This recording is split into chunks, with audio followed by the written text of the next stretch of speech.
Selamat sore Bapak, Ibu, dan saudara-saudara yang dikasihi Tuhan. Mari kita mengakhiri hari kerja dan aktivitas kita dengan bersama-sama merenungkan firman Tuhan yang telah dipersiapkan oleh Pendeta Sony Kristiantoro M.In. Bahan bacaan diambil dari 2 Samuel 22 ayatnya ke-28. Bangsa yang tertindas engkau selamatkan, tetapi matamu melawan orang-orang yang tinggi hati, supaya mereka kau rendahkan. Judul renungan, Tuhan di mata Daud.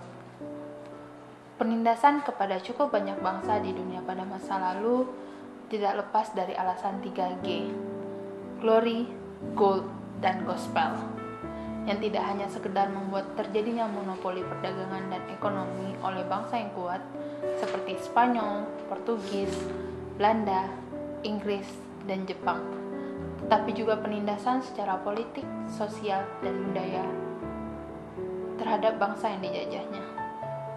Selain 3 alasan di atas, maka penindasan atau penjajahan tidak bisa dilepaskan juga dari sikap tinggi hati dan merasa diri superior dari bangsa tersebut. Sikap itu menurut bacaan kita akan diperhadapkan dengan mata Allah sendiri. Bacaan kita merupakan penggalan dari kisah Daud yang berada dalam ancaman para musuhnya dan juga dari Raja Saul. Tentu sulit bagi Daud mengandalkan kemampuan dirinya untuk menyelamatkan diri ke tempat yang aman, karena selalu akan ada musuh yang mengintai dan siap membunuhnya. Namun dalam pergumulan yang berat itu, Tuhan menyelamatkan Daud dari tangan para musuhnya itu. Daud menyebut Tuhan sebagai bukti waktu, kubu pertahanan, gunung batu, perisai, tanduk keselamatan, kota benteng, tempat pelarian, dan juru selamat.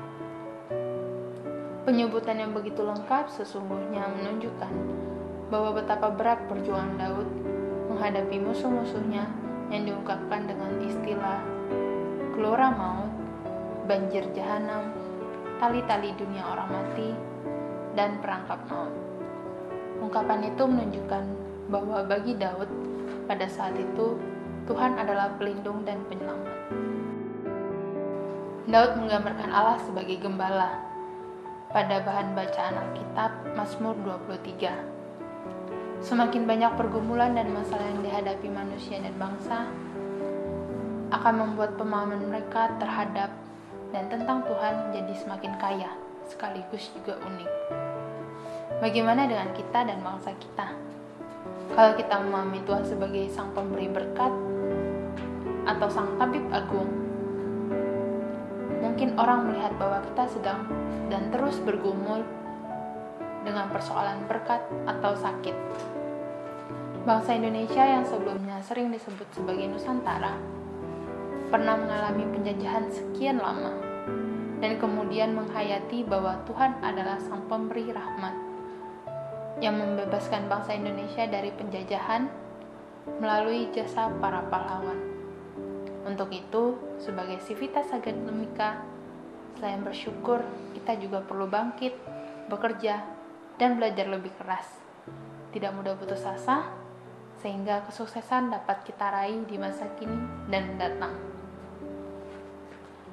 Refleksi pada bacaan, jika Bung Karno mengatakan bahwa perjuangan kita lebih mudah karena mengusir penjajah, tetapi perjuanganmu akan lebih sulit karena melawan bangsamu sendiri, maka perjuangan itu juga melawan faktor internal dalam diri kita, yaitu iri hati, keserakahan, kemalasan, dan lain-lain. Marilah kita berdoa. Ya Tuhan, kami mengucap syukur atas penyertaan-Mu kepada bangsa kami, sehingga kami bisa lepas dari penindasan. Untuk itu ya Tuhan, ajarlah kami untuk tidak menjadi penindas bagi sesama kami. Amin.